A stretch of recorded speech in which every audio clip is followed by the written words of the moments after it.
I do want to mention that today our program is sponsored by Broadcast Depot.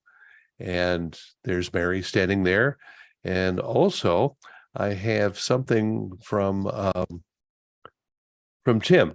Hey there, and welcome to another edition of BD Inside. I'm Tim Job, and we're coming to you from the office of Broadcast Depot USA in sunny Tampa Bay, Florida. Today we are going to dive into the Diva DB7007 rebroadcast receiver, the features that it carries, and why it's the solution that you've been looking for.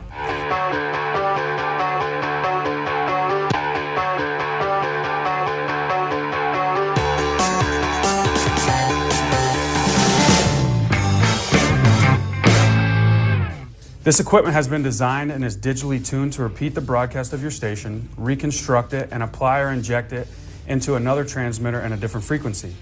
In the case that frequency A fails, the 7007 will hold another frequency in reserve and pass to frequency B upon failure. This unit makes it possible to receive audio as a backup option via AAC streaming, and you can even receive your audio via IP codec with the AAC, MP3, and PCM algorithms. If all else fails, the 7007 has an internal SD memory that will allow the storage of an MP3 playlist and, in real time, automatic changeover to this playlist in case all of the mentioned sources fail. We need to get to Al because I'm very pleased to have Al Salci from SAS Audio with us. And Al is going to talk to us about the digital consoles and what's going on in that part of the industry. Have we left analog behind for good or not? And Al, tell us what you guys are doing. Okay. Well, I'm Al Salci from SAS. Thank you for having me on.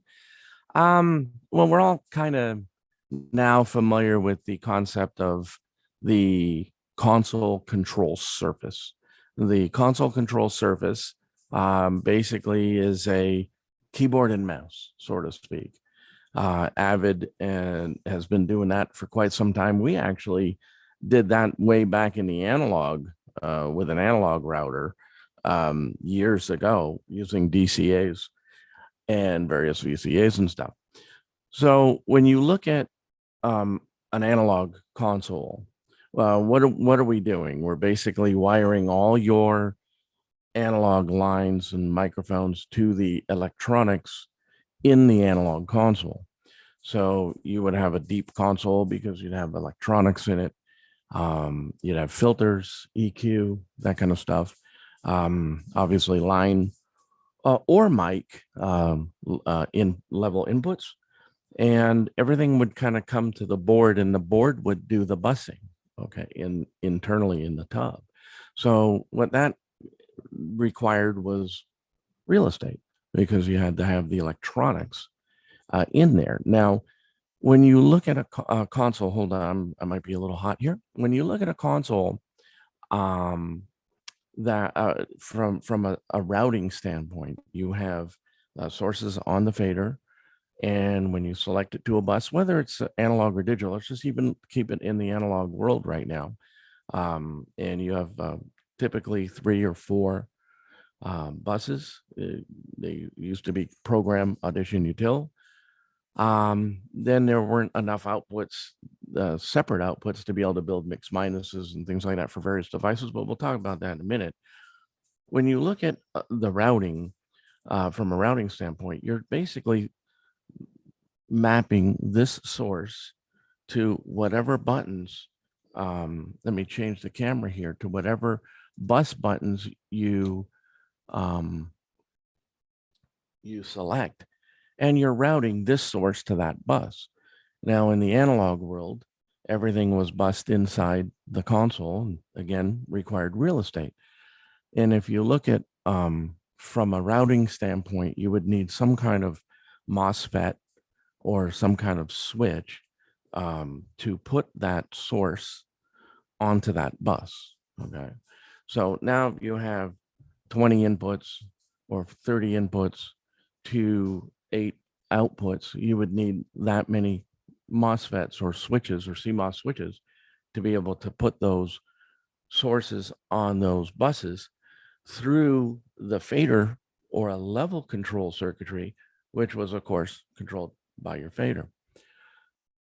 When you look at what we did in the digital world now, we've sort of separated the audio and control. And now your control, at least in our systems, we have a very low profile tub because we don't need all the electronics in there anymore. We really just need some kind of processor that can communicate to our engine. Okay. And it's still a route based on what's assigned to this fader. And that will be a source that is on this fader that will be mapped to any of our output buses. Okay. Based on the position of our fader. So that is all done with commands going to the DSP engine. Now in SAS, we have an individual processor per fader. And that processor just simply communicates very much like an IP mechanism to the engine. And it will tell, okay, I need to map this source to any of these output buses based on the position of this fader. And then we write the DSP coefficient in the DSP engine based on the information we get from the control surface. So when you look at the DSP engine, we have a host processor in this engine. And this engine, I'm going to switch cameras again here. And forgive me, I'm just using Zoom for that. So we have the engine in the rack here that has analog capabilities. So you can call it an analog console because it's all analog in and out. However, there's a DSP engine inside. And the DSP engine within what's what we call an FPGA, that's a field programmable gate array. And that makes up this running state machine that is running off on its own. That's what we call the DSP engine. Now we have a host processor that communicates to this surface. And this surface is going to say, hey, I would like to map this source to any of these outputs, okay, based on the position of that's got audio on it, based on the position of my fader. And the host processor then sends the information to the FPGA mapping, and the FPGA will map the appropriate source to the buses, whichever one we have selected, with a level based on a DSP coefficient that is based on the position of the fader. So it's pretty easy peasy when you look at it from a routing standpoint. Now, SAS was in the routing business and right from the very beginning. So we've always attacked doing emulating a radio broadcast console or a mixing console based on a route. So the way we do it internally, I won't go into too much of the weeds, but every fader has a device ID number, very much like an IP address. So the device ID says I've got, for example, here, my mic, okay, mapped to these buses with a DSP level based on the position of my fader. And that could go to 1, 2, 8, maybe 20 outputs, because now we can copy the mix to an output that we're going to say it's a mix minus output that's feeding this device. So it automatically happens because we know what the source of that device is, so we can automatically eliminate it for a output that doesn't even appear on the console. It's just another output feeding that ancillary device that requires a mix minus. So it's possible this one source could go to many outputs. So the way the protocol is written in our messaging, we say, okay, we send the information to the engine and we say, we have this source to many of these outputs. And when I move the fader, I can move my fader up and down, moving my mic. When I move that, it's only one command that says anybody who has my source mapped to any of your outputs, I want you to change the DSP coefficient, the level now, boom. And it happens with one command, because these outputs could be in the same engine. These outputs mapped on the board could be in an output in a TOC. So now you can see that with this type of paradigm, and we have an engine and a controller controlling the engine, We have a lot more flexibility as far as where our output buses are, what kind of mix minuses and how many mix minuses we can develop, because now we're not limited by the electronics within the analog console that's in the tub. It's a fixed amount of inputs and outputs, a fixed amount of buses, and it requires quite a bit of electronics around it, support electronics, amplifiers, mixers, switching, MOSFETs of some description. Then you have to factor in EQ on every module. And if you do that, then you've got a lot more analog components on there, of which it makes it almost really virtually senseless to do something like that today. Al, Even Al, yeah, go ahead. Yes. do you want yeah. to show? Do you want to share your screen? Would you like to do that? Oh, well, I could do that. Well, there's not much up on the screen at the moment, but anyway, based on, I'll share it in a second there, Barry. Very good. But where I was going was that now I can have the control anywhere, and that control can be on a surface. That control could be messaging from an automation system, because now I can send the same message and say, hey, I want to change the level of this fader. I want to change the position of this fader. So I'm going to write a different DSP coefficient to the engine. Okay. And it'll do it. Change the level for all your outputs all at once. Okay. So the obvious, not making any analog consoles anymore, is the real estate and the amount of devices you need in analog, MOSFETs, op amps, line drivers. And then of course you have the exposure in an analog environment of all your EFR and EMI effects around your environment. As you know, we're very noisy now with RF, and you can introduce hum very, very easily. Here, your analog gets converted to digital, and it's in the digital world. And now this one DSP engine can do many mixes, many EQ and dynamics, all in this one engine. So it greatly reduces the amount of electronics you need. And it gives you the ability of having outputs of your console anywhere in your system, because everything's networked now. And the networking that we use, the mechanism that we use, is the Dante from Audinate, AES67 Dante. And now you have the ability to talk to television, film, post, and things like that, because there's a lot of people using the Dante mechanism. So with that, that's a basic overview of why I think, we're never going to be going back to analog mixers anymore. I think even you go to Guitar Center and find these little mixers, you're going to find it's all digital, even though it's all inside, even though it's all analog in and out. So what questions do you have? Where do you want me to take this, Barry? So comparing analog to digital, where we've removed the audio signaling away from the control. Where would you like to go from here?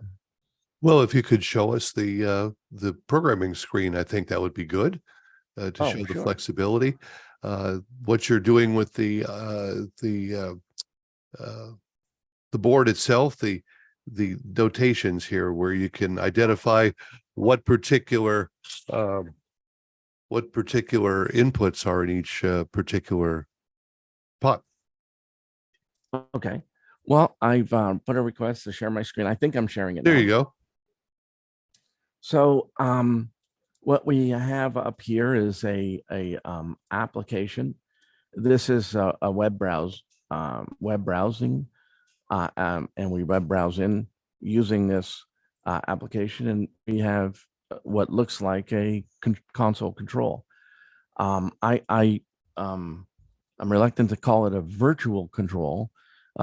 It's just presented differently. You have on, off, and fader presented in a software app, and I can basically control the console from a computer. But it's the same messaging. If I wanted to have an automation system communicate to the engine and tell it to do crossfades, V-fades, mixing, and things like that, it's very simple messaging that you can send an IP message to it and essentially accomplish the exact same thing of the entire entire engine. You can control any aspect of the engine. Often we're in many television trucks where the automation is just talking to the engine and doing the mixes and V mixes, crossfades, so on and so forth.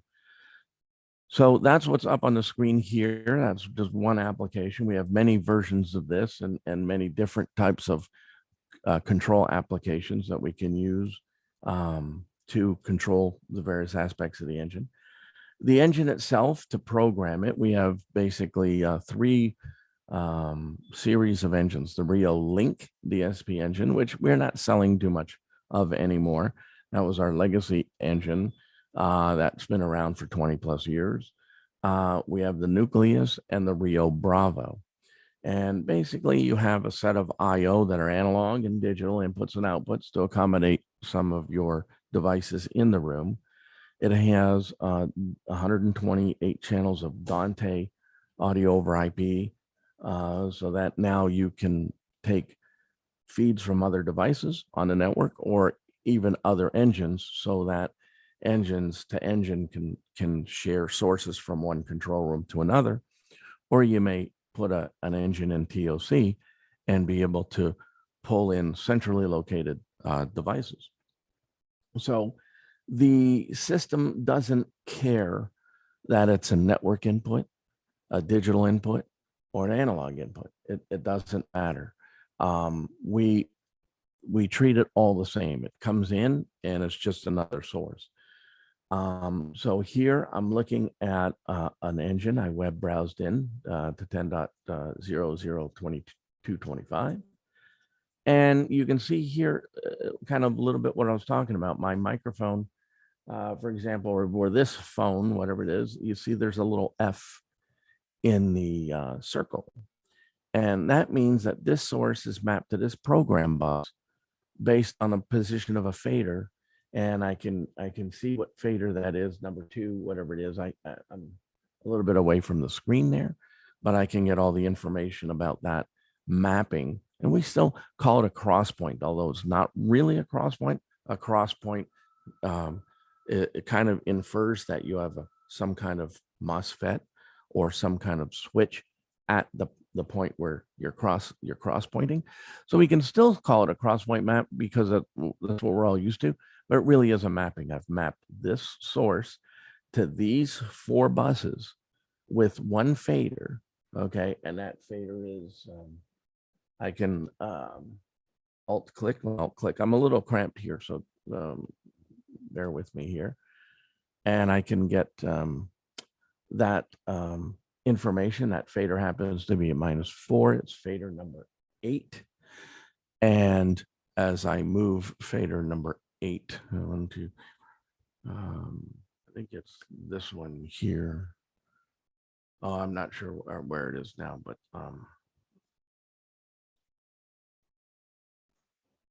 oh, I'm sorry. This is a different board. I'm sorry. This is not the engine that I'm working on right now. This happens to be a console in the back, because the console that I'm on is a Rio Link, not the IP engine. But anyway, you can see that basic on fader 8 as when I move, if I move fader 8, okay, all of them will move all together. Okay. And let's just take a look and see what is on the air here on program. Probably be one of these audio playback. Okay, so we can see here, I can hover over here and route any source to this web GUI meter. That's just some of the things that are that are features here. So it's obviously auto 1 is playing. So if I were to change, well, I can do it from here. I can change auto 1 and I can put down and obviously program 1 and program 2, 3, and 4. We can't see it right now because it's not on the screen, but you can see that I've pulled that down, and it's it with one command. Okay, I've moved this. We dezipper it as well, and if you don't dezipper it, you'll get the energy level changes, pop, pop, pop, pop, pop, pop, pop, what we call zipper noise. So when we move the fader, it dezippers, and I can move that one fader, and that one fader for this is going to move both these coefficients all at the same time. Okay, so again, how many ways can you present on off Q and IFB and a fader and 4 bus buttons? Now this happens to be 4 fader bus buttons. Now this is actually the same sources and device IDs as we have a hardware console that's in the back. So you can look at this as remote controlling that console. Now, while I move these faders, the faders on the actual hardware console don't move because we don't have the motorized fader option in there. But if we did put a motorized fader option in there, you'd see them move. But on this particular one, you won't.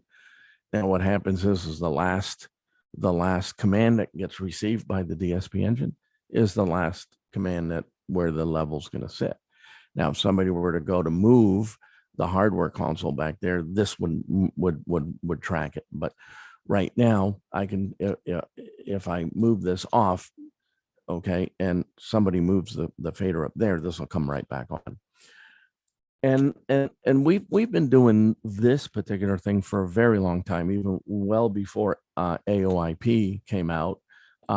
We were doing this 15 years ago, where we had an app that we can move the DSP coefficient because it's whether it comes from the console or comes from this app, it's the same message.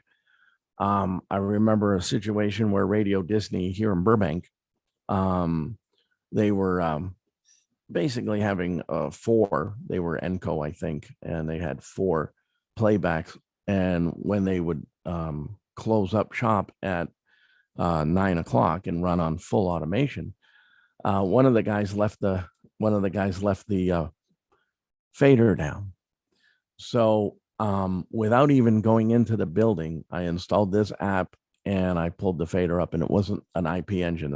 This was our legacy engine. And I pulled the fader up, and now every 4th song was not being missed. So again, the purpose of kind of this explaining that is the fact that this is the same type of messaging as the actual service. Now, I could choose different sources, okay, and add more device IDs based on using this app, and I could make them the same output buses. And what I've done is now I've expanded an 8 fader console, and now I've added 1, 2, 3, 4, 5, 6, 7, 8 more channels that are controlled that are on the screen. So I've added 8 PC app channels, okay? And these could be different sources. I would assign these a different device ID than the actual hardware one. And now I've expanded the number of sources or number of faders of that particular console because the program buses are the same. So that's number 2 mode that it can run in. And now in number 3 mode, I could just make this its own console altogether and choose different output buses or mix buses. And now I have my own set of sources, my own set of output buses, has nothing to do with any hardware console. And now this is a PC app console, 8 channels by whatever, and outputs that I select here. Now, remember, with SAS, every output has its own DSP, or I should say every group of outputs. So every group of 16 outputs has its own DSP engine. Okay, so now I can choose any outputs in the system, whether it's at the end of a nucleus, whether it's the end of a Bravo, real Bravo, or whether it is the output of a frame or an engine that is in your TOC. I can make these any outputs, as I could programming any of these buttons for the console itself for sources and buses. Okay, so the web GUI itself, we have our home screen here. We have a, this is our configuration list. Okay, and we can look at our cross point or our source mappings to destinations. Now I can limit those. I have on some engines, we have fixed outputs and user option module outputs. On the Nucleus, we have a fixed set of inputs for analog and digital and a fixed set of outputs for analog and digital. And then we have another group of outputs that will feed our board, our control surface for meters, headphone, and Q speakers, okay, that are built into the console. So that all comes down one Cat5. But again, we don't care if it's all encoded, and that's not encoded, it's multiplex, but it is going down one cable. We don't care. We still treat those outputs as if they're meters. And you see in their fixed outputs, we have monitor, and then we have our meters. There's meter 1. There's my Q and talk back. Headphone operator headphones, board op headphones, and meter 2. This is all delivered on one Cat5, but these are digital outputs. If I hover over there, they'll see it's digital output and gives you kind of a tip tool as to what it is. I can look at my network outputs. Okay, and the way I've got this now, again, this is a different engine in the bag. I'm working Zoom on this computer. Now on this computer, I'm working Zoom, and you can see that my microphone, okay, is on Dante channel 1 and 2. You can see if I pull this down and my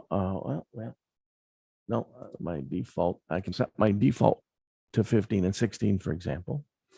And same with my playback, I can set that. Now, again, if you were to talk, okay, go ahead, Barry, talk, and you'll see that's coming in Dante 1 and 2.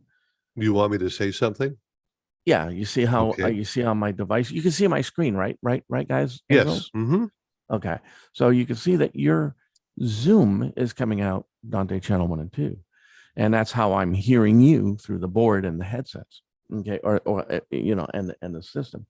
Now, if I pull down here, I can see that my default for Windows is 15 and 16. So therefore, I could play back a YouTube video, and I can play back a YouTube video on 15 and 16, and at the same time use my Zoom.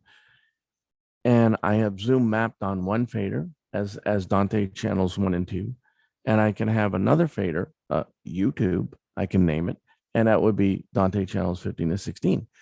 The system doesn't care that it's on the same network. It doesn't, it's just another source.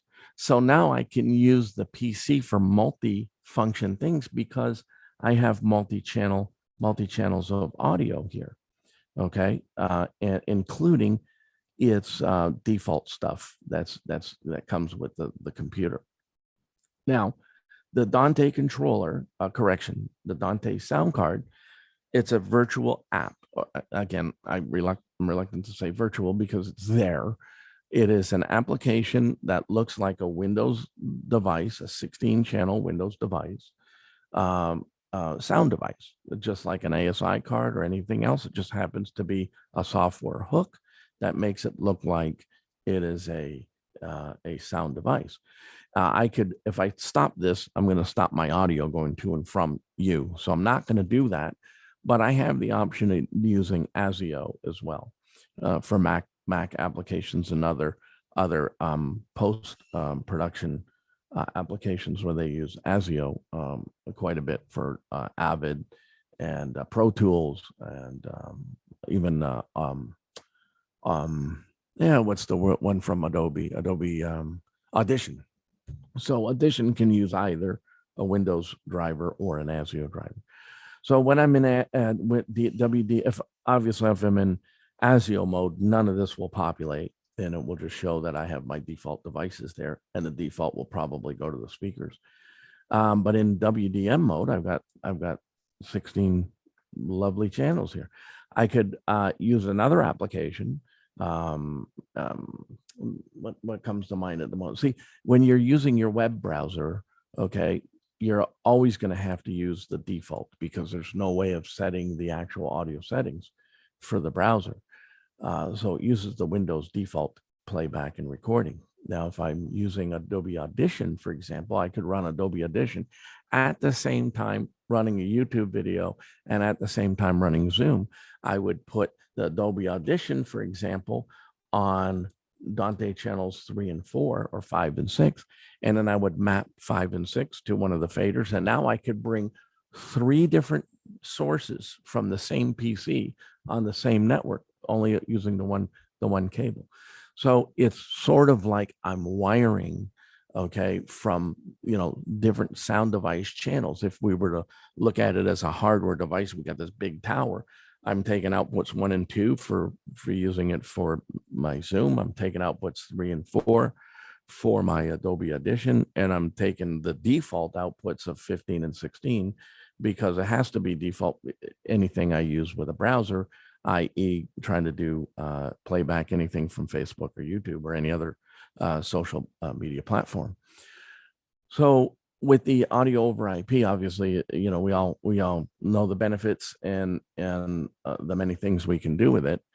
And, now doing this type of meeting makes it very, very simple because my Zoom audio in and out has been set for 1 and 2.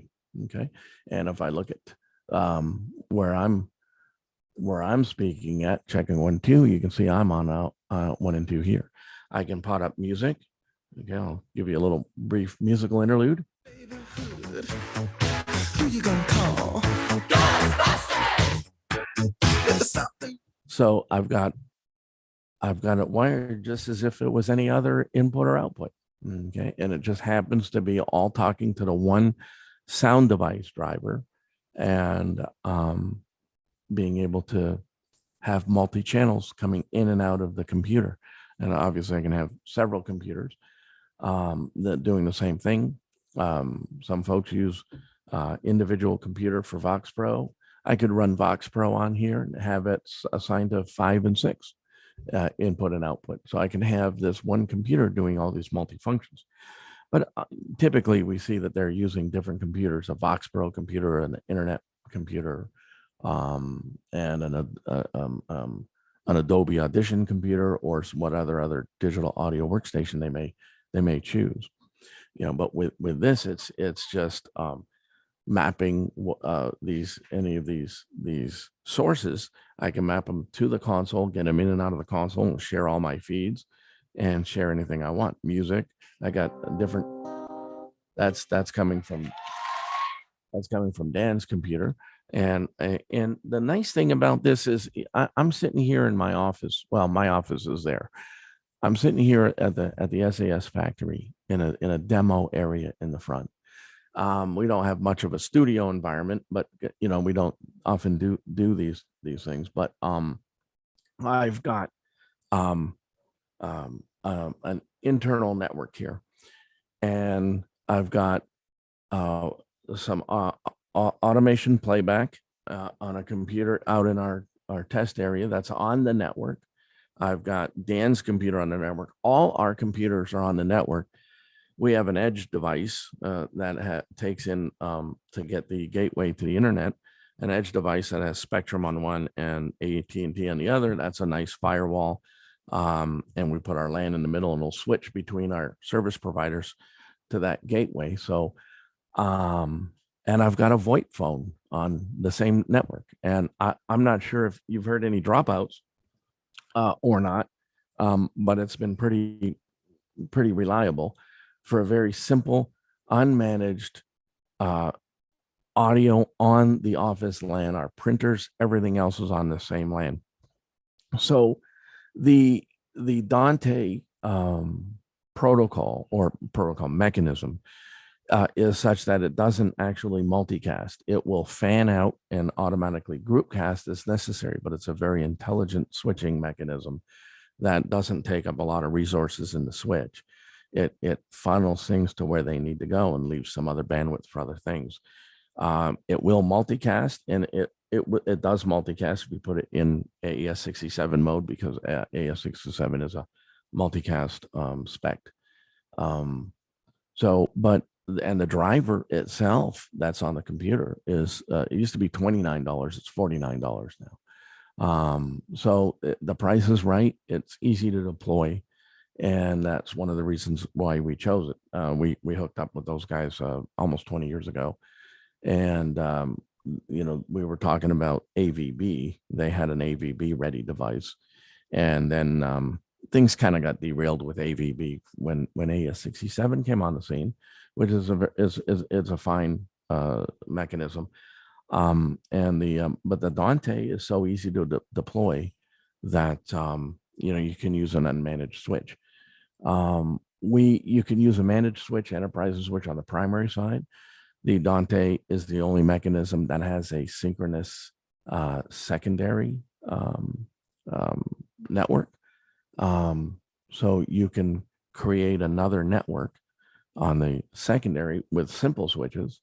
And by doing that, even if you use simple cheapy Netgear from Office Depot on the primary and you use cheapy on the secondary, and I'll post a video and I'll send you the link to my YouTube video showing the synchronicity. I can fail a primary switch or fail the secondary switch, fail them both, so that you can see that I'm not playing any tricks with the audio, and the audio goes away. But it's seamless. It's because it's synchronous. It'll switch from one network to the other. But even if you have these little cheapy switches and you use these little wall wart power supplies, they're backed up because you've got wall wart on one side on the primary, and you got separate switch and wall wart power supply on the other side, on the network side. Now, I'm not suggesting that that's the way you do it, but it can be done that way, and it's a pretty simple mechanism to deploy. And in fact, we find that the more managed switch that you put in there, the more room for human error is there, and you have to, it takes a little bit of finessing, shall we say, to get going out of the gate. There are a few recommendations that we have for managed switch or enterprise switch that will have settings, the factory default settings, that will work right out of the box. So we recommend those. Let's see, what else can I say? Am I actually answering any of your questions, or am I going where you wanted to go, or am I just babbling on? You're doing fine. And one of the things that most folks here know, but you mentioned that you've been in the routing and audio business for quite a long time, and SAS has a reputation for extremely good switching and audio products. The screen you're showing us right now shows 8 pots, and the console you're sitting in front of, I think I saw 12, or is it 16? Yeah, it's I don't know, 1, 2, 3, 4, 5, 6, 7, 8, 9. So it's about 15 channels here. Let me switch the camera if I can. I don't know how to when I'm sharing the question I have relates to statements you made. First of all, you said that you may have 8 here or 16 on the console, but you could add more channels virtually than your console actually has physically. Did I get that right? Oh, I'm sorry. I think you might have muted out. Can you say that last part again, Barry? That with the software, you can actually have more channels virtually than you have physically. That's correct. Yeah. Let's say I bought this console from you that you're showing us with 15 pots, and I have 2 more that I use occasionally for the fairground. And so on the screen, I can come up with pots 16 and 17 without modifying the console. Well, yes. We can expand the number of channels on a hardware console using the app. or we can choose to replicate each console module on the app, which is full remote control of the hardware console, or we can have the app with separate sources and buses and be its own little console. I notice you don't have an A, B, C, D input on each pod, at least on the virtual one here on the screen. How do you deal with that? Okay, I'm sorry. That standby one here, we're having.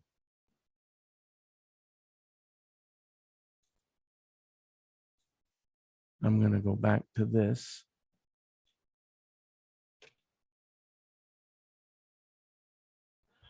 Say that again, Barry. On the screen, you don't have a multiple input set of pots here, A, B, C, D, that you might have on the hardware version. So how would you change the input? Let's say you wanted to, in the middle of a program, bring in a secondary remote, and you change the input. Yeah, okay. So on the hardware side, we would just program the buttons using this screen here. We have the button layout here. So we can just simply change the inputs and outputs using this screen here.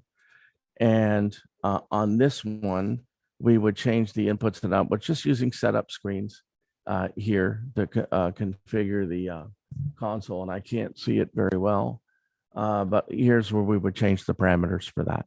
Okay. So there's all pull down menus. There's help tip tools as well when we're doing these various things. Great. Anyone have a question that they'd like to bring to Al? Either raise your hand or unmute your mic by pressing your space bar or alternate A, and Al is happy to answer your questions. Goodness, you've answered all the questions here. Holy cow! Well, I might have put everybody to sleep too. I bet. No, I see heads bobbing. I see heads bobbing. Excellent. Al, one of the questions that would obviously come up, your most recent console, and we have installed some M-class consoles here, as you know, and yet you have come up with 2 models since then. Correct. Yeah. So we have a new version of the M class, which is still 3 buses, and that's kind of more of our economy console. We're trying to keep the prices down, to get applications, make applications such as simple production or music format to be a little bit more cost effective. We have the Stratos module. Stratos console, which I actually don't have one here at the moment. We just shipped a bunch of them a couple of days ago, and we're just building another production run. But they have it's very similar to the LED version of this, and let me change the camera again here for you to get a closer shot of the Rubicon.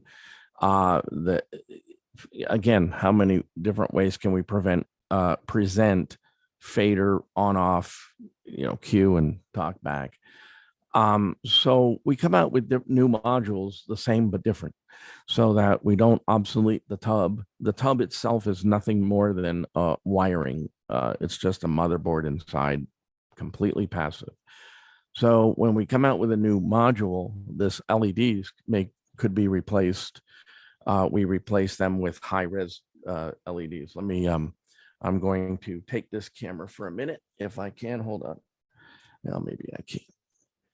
And so this one has the LEDs. The Stratos module has the high-res display, but it's made in such a way that it fits in with the LED as well. Because some of the things we hear as soon as we say, oh, we come out with a new model of console, and they're, oh, why didn't you tell me? I would have waited for a year and come out, waited for that one. No worries. You can put the modules in the existing console. So it has a high-res OLED display. We were a little reluctant reluctant to go to that right away because the OLEDs will burn in after time. And SAS's design philosophy for longevity, and it may be, maybe, folks don't want the stuff to last that long anymore. I'm not sure. But we were reluctant to go to it because it burns in, but we do have an algorithm that we do to flash it and dim it so that it'll increase the life. And we made it user serviceable so that you can pull it out very easily and change it after a few years.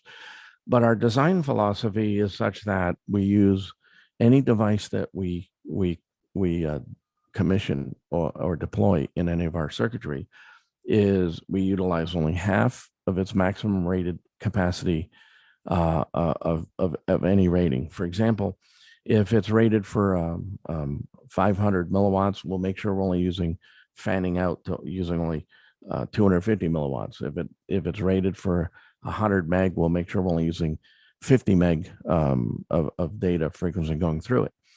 And that way we're not stretching any of the electronics to its limit. We're not pushing, these silicon hard.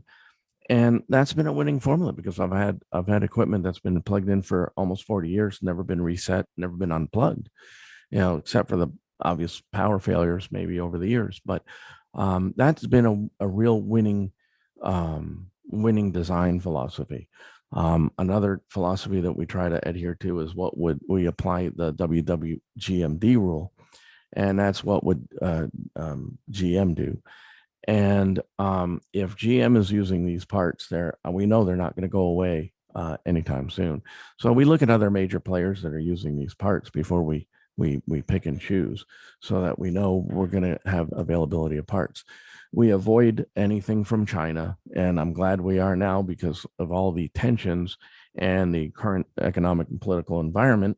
It's going to make getting devices from China a little harder.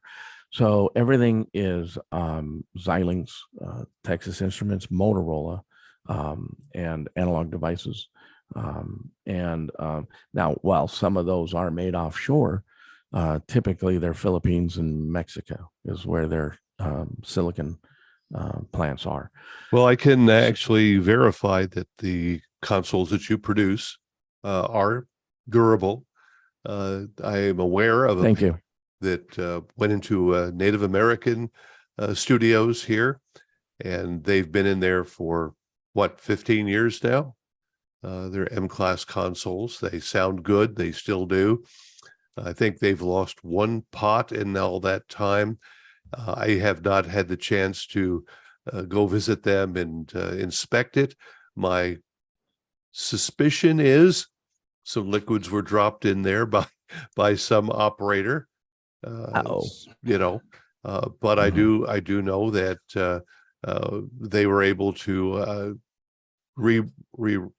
redirect and get out of that very quickly. So yeah, well, remember the audio quality has nothing to do with the control surface, the console itself. And that's interesting that you said about a spill, because of the fact that we're using not pushing the silicon to its limits, and it's limited, current limiting, and we got a lot of protection in there.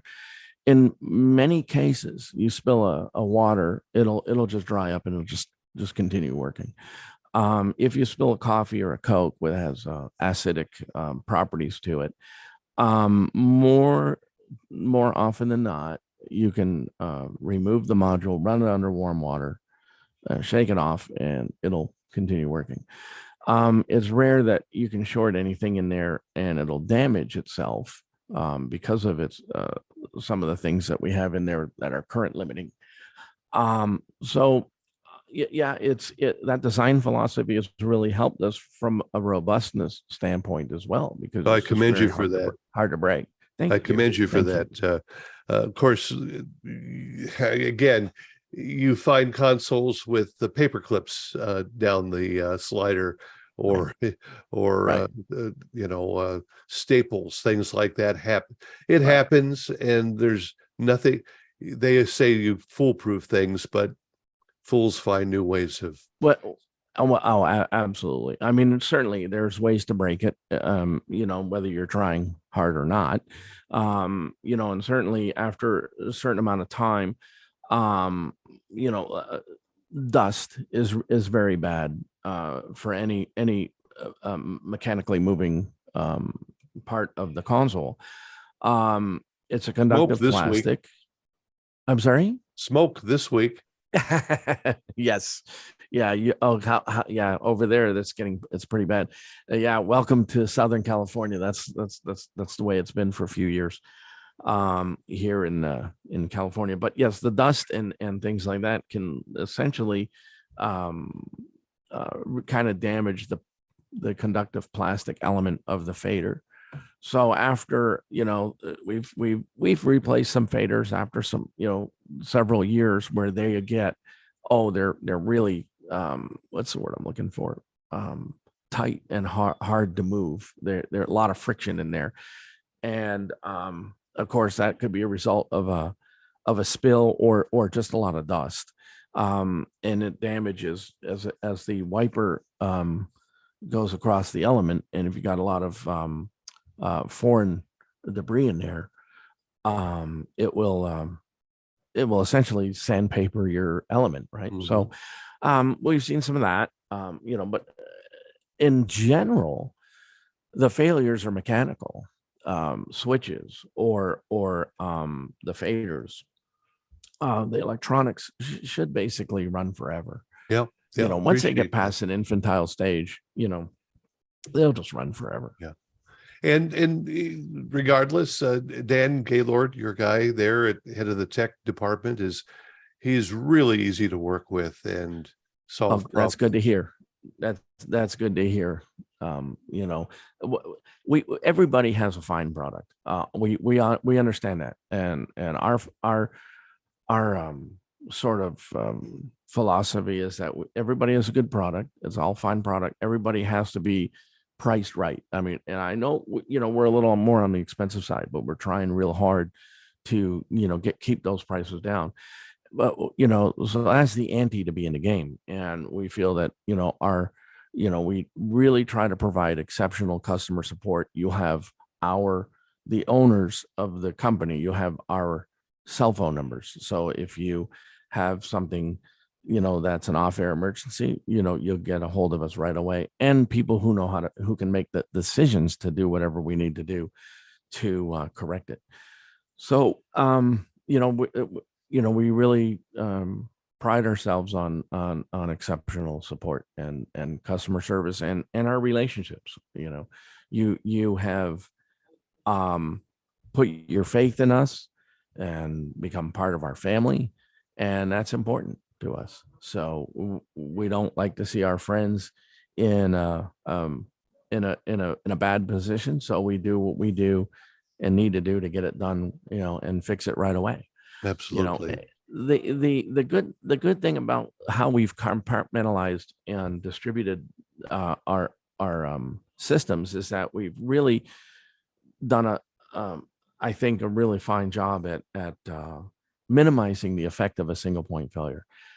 Now that said, obviously, what are your common threads? Your common thread is power, messaging, and clock, right? So those are the things that are a common thread to everything. And if you disrupt the clock, sure, all bets are off. You're gonna have some, it's gonna be a sad day in Mudsville. You have a power supply, and again, we try to limit by having separate frames, separate engines, so if you have a power supply problem, you will minimize the effect of a single point failure to just a small area. But for example, we've had systems out there that are 10 frames in 11 frames at ESPN in Bristol, and they've got a certain amount of liability in each frame. But if the clock goes down, for example, each frame will start continuing clocking on its own. So if there's one frame and we have multiple clock generators, but just say, for example, we have a power failure in a frame, it'll take the one frame down, but all the rest of the frames will continue to work.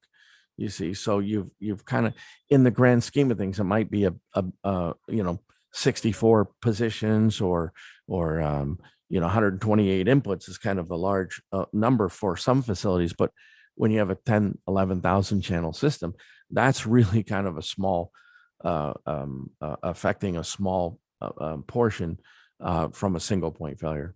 Sure. Any questions for Al? Anyone? Say something to Al. Tell him that you like him. If you don't like me, don't say anything. We love you, Al. All right. I'll make Okay. a comment. I like the fact that there's no reset button. Yes. No, reset buttons are bad. Yeah, reset buttons. We don't put those in. Harold, I saw you come. Yeah. First off, this looks really great. At first, I was wondering about the one processor per pot, but now it makes sense in terms of modularity, so that's great. It also reminds me, I've seen in PA work now where they're just using a tablet computer for the adjusting everything, and the DSP engine is on stage. And it gets rid of the mic snake and all that stuff that we used to have. Yeah. So Yeah. it's quite a change. DSP is amazing. It is. It is. And to be able to, and I think the production guys live mixing is, really embrace it, because you don't have to have those mic snakes back, and you have the on stage acquisition engines there. That's oh yeah, it's huge. Anything that you remove that's analog, I mean, nowadays, I mean, it just takes up too much real estate. I mean, our control surfaces here, it's not even 6 inches deep. It's just, and I can pull these out hot. Let me see. Hey, Manny, can you get me a thumb screw, please? Or get me a one of the module, the SL module there. Hold on a second, guys. I'm going to show you what our module looks like. If you could just get me an SL module out of there, or if we have a Stratos. I think you also said that the dot matrix display push buttons were field replaceable, and it's great to have parts that are field replaceable. Perhaps the pots are also, although adding connectors also gives reliability issues. Absolutely. I mean, it is very simple to take out the LED or OLED and with a couple of screws, and because when we know there's something that's going to have to be replaced, we'll make it easy to replace. Anything that has a line driver, for example, even electronically, if it has a wire, it's going to an external world, we're going to put it on a socket, so it's field serviceable. Now, let me see if I can use this camera here. Stand by. So this is kind of what our module looks like. Okay, you can see it's a flat, very flat. Oh, I'm not doing a good job. Okay, I can do this. Here is our microprocessor here. Okay, and it has a DSP. It's a very, very simple module. Okay, and you have your fader. It is also on a connector, so you could replace the fader very simply. Okay, but as you can see, this is a very very monolithic, very low profile module, and this is just a processor that is reading the buttons. It is sending logic states to the LEDs, so that what am I looking at there? I'm sorry. The LEDs here. Oh boy, that's ugly. The lighting. Sorry, guys. But it sends information to the LEDs, and it'll send information to the display. And it's a very simple thing. It plugs in, and you can remove it hot. I could remove any one of these modules here, and obviously, I'm not going to affect any of the audio. In fact, I used to do what I called the "don't try this at home" demo, where I would pot up some music and then I would pull the module out.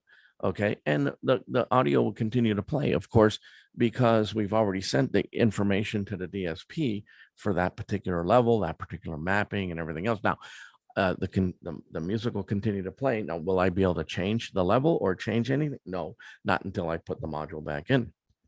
So I used to call that my don't try this at home demo. But you know, because they're all hot swappable. You can remove it hot and plug it back in hot. I appreciate So your comment about putting these things on plugs and making everything adjustable. I suppose that a comparison, a bad metaphor might be if you bought a car with 4 tires, but you could never remove them. Yeah, you want to. Yep, That that's exactly right. Yep. That does bring up a question for me on, are the modules, do they have address jumpers or something on them, or is the address determined by where it's plugged in? That's a very good question. That's Harold, right? That's asking that.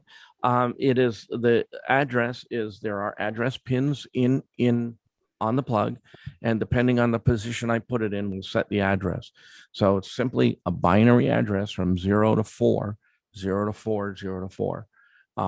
And depending on where I plug it in, well, actually there's a sign bit as well. So yes, the address is determined based on the position you put it in in the console. That's and the great. motherboard, So no configuration required. You can swap them around and it'll just work.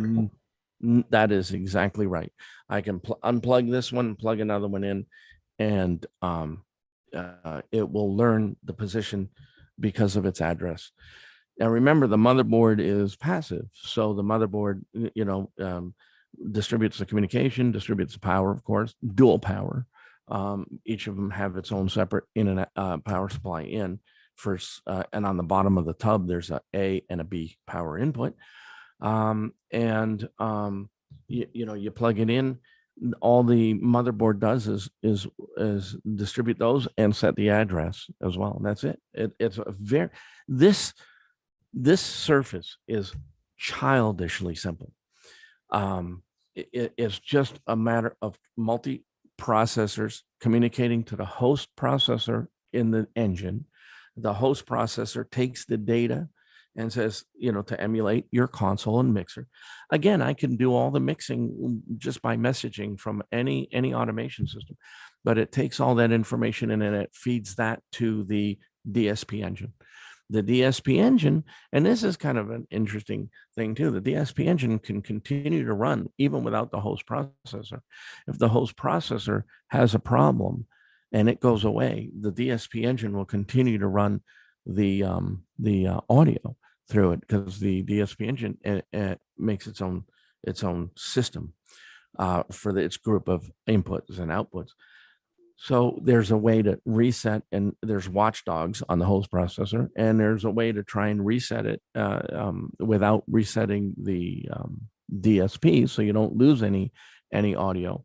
But if you do have to, it's rare, but obviously some static or something could hit it. But the host processor doesn't even need to be running for the DSP. It's kind of cool. Sometimes you don't know you have a problem for a couple of days. So because unless you're changing something, and I'm talking about in an automated environment, all the parameters are set. You got everything where it needs to be, and the host processor for some reason goes away. There's ways, there's watchdogs on it that it'll reset it, and you don't even know you had a problem.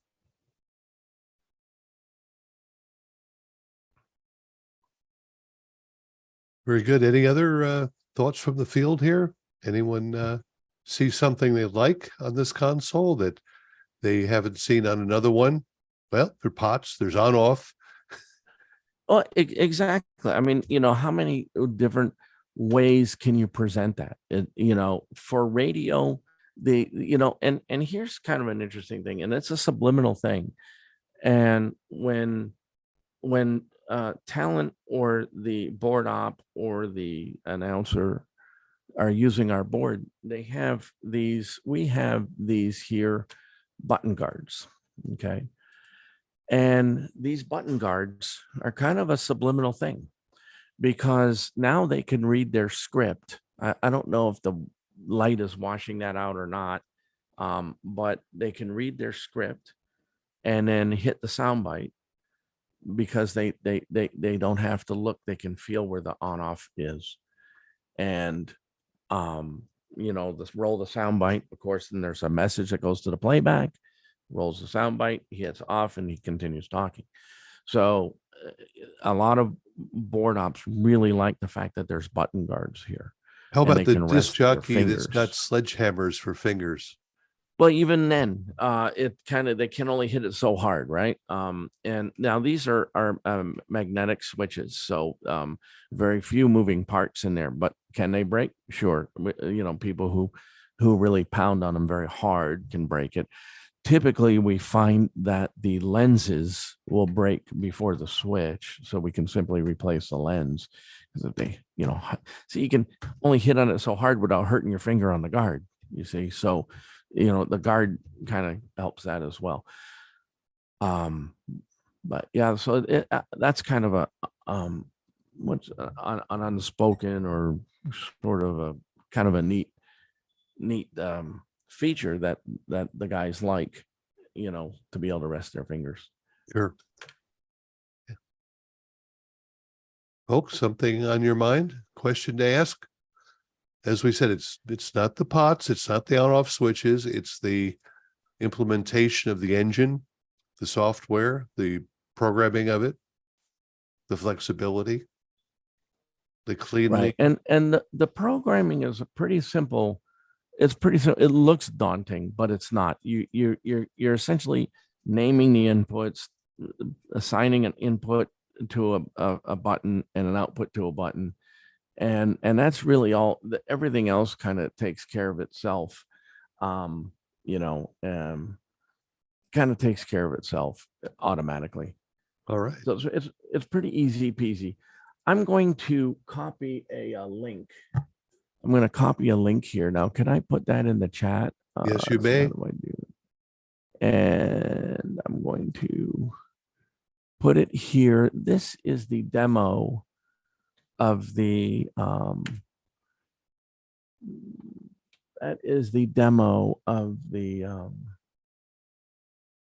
primary secondary. I hope I got the right video there. Let me just check it real quick.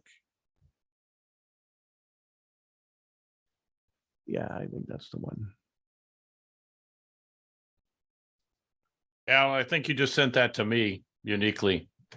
Oh, Mike, did you hog the did you No, because I sent you a private message and you didn't change Oh, it. I didn't. Okay, let me do that again. I see. Oh, Hey, so Al, what can were I you- ask a what were you question? saying, Mike? Oh, okay. Mike was giving me some Director suggestions. cues. I'm not. I'm kind of camera shy, believe it or not, and it's kind of funny because I can perform on stage using the piano. As long as I got a keyboard in front of me, I'm okay. But when I'm looking at the camera, I get kind of camera shy. Anyway, yeah, somebody had a question. Yeah, Al, it's Dave Bialik. How are you? Good. How are you? Oh, let me change this. Change the. What is your average product life? I'm dealing with a product right now by a competitor of yours, and the We don't wanna product talk have about that. basically a short life. What is We your don't wanna- average life? Okay, so again, yeah, we've had stuff that's been plugged in almost 40 years and never been turned off, or reset. We have folks. We're on the Cirque du Soleil stage. I'm going to use that as an example because just recently they called up and said, "Hey, how much more life can we expect out of this thing? It's been in for 20 years. Do we need to start looking at replacing aluminum electrolytics?" Try and say that fast 3 times. Do we need to look at replacing it or anything else? And we said no, we support it. I can still get parts for it. This is a 64,000 now, mind you. This is the analog bridge analog crosspoint router where it has a MOSFET. Pardon me, per crosspoint. So at this point, I haven't. A lot of our audio signal path is DC coupled, so we're not worried about roll off problems. More so, we're keeping an eye on the power supplies itself and the snub capacitors that are used for the switching regulators. We're looking at the, of course, the filtering caps, ripple caps that are may be due for a change, to change them out because they're coming up on 20, 30, 40 years, etc. But I'm going to say that our life expectancy is probably longer than any lease that is being signed anymore these days. And I think, as I mentioned earlier, maybe we built them, to last too long.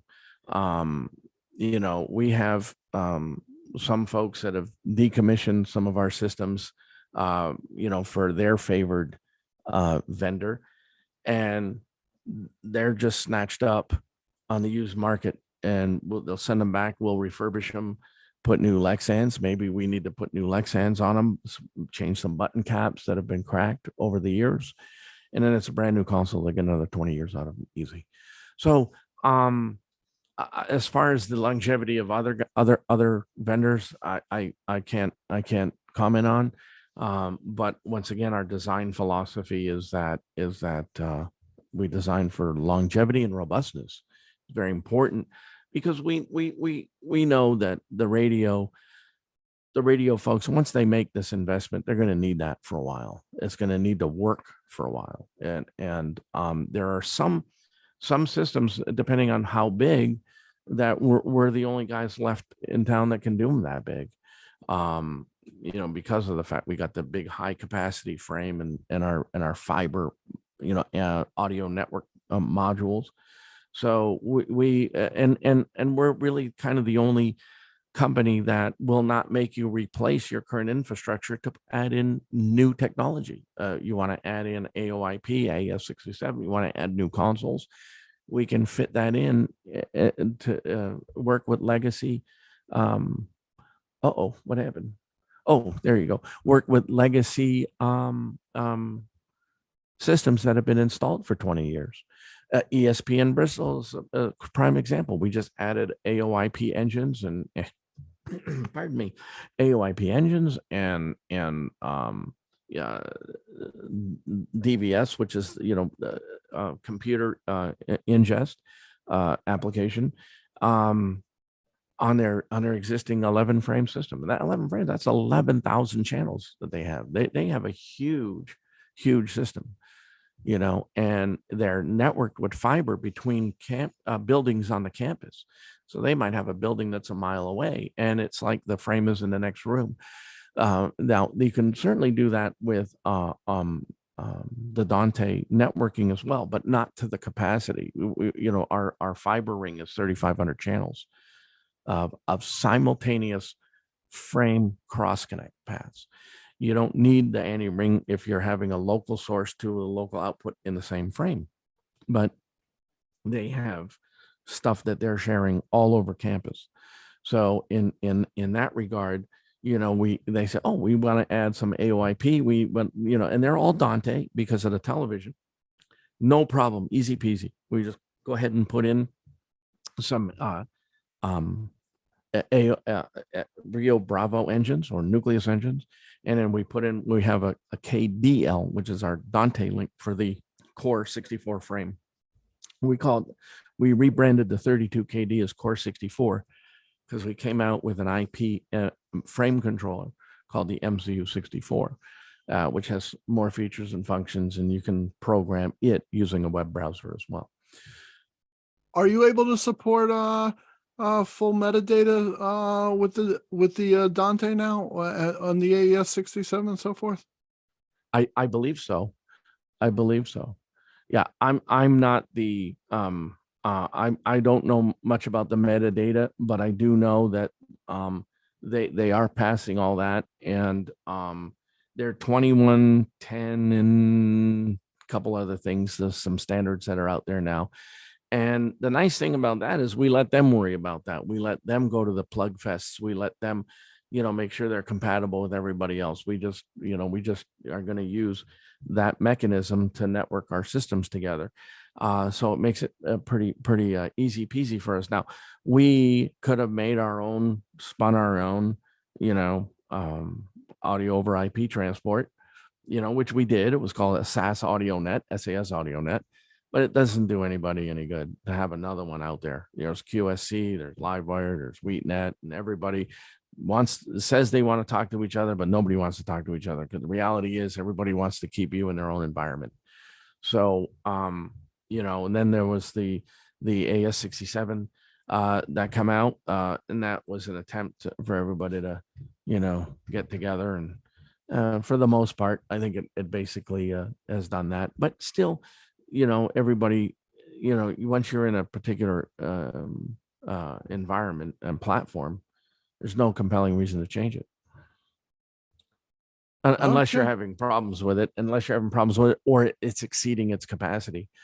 Now, it's kind of an interesting, that's okay. If you have the capacity, and you're not stretching the limits of its capacity, then you're fine.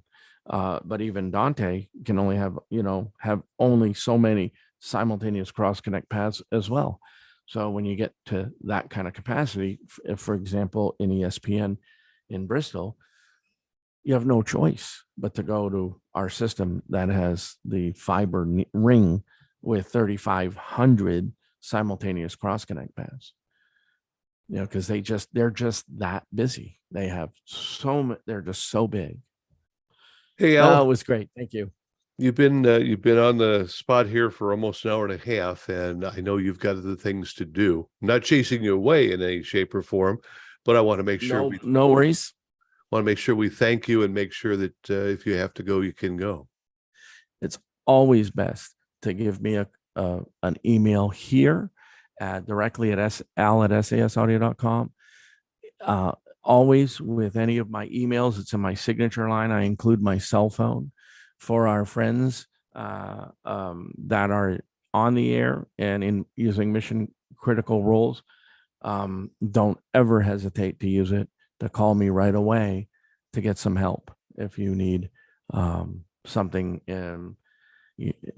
So yeah, send me an email. I'll send you an easy peasy mug. And avoid using support at sasaudio.com, because it's just a nightmare to go through all that. The bots have gotten hold of our subscription list. Well, is that right? See, sometimes because it's on the website as well, and when they detect there's a valid email address, they're going to inundate it. The bots will grab it hundreds of times an hour. I tried to put spaces or anything in between the @ signs and stuff like that. They still grab it. But anyway, so they got your subscription list, and now we're all being inundated, huh?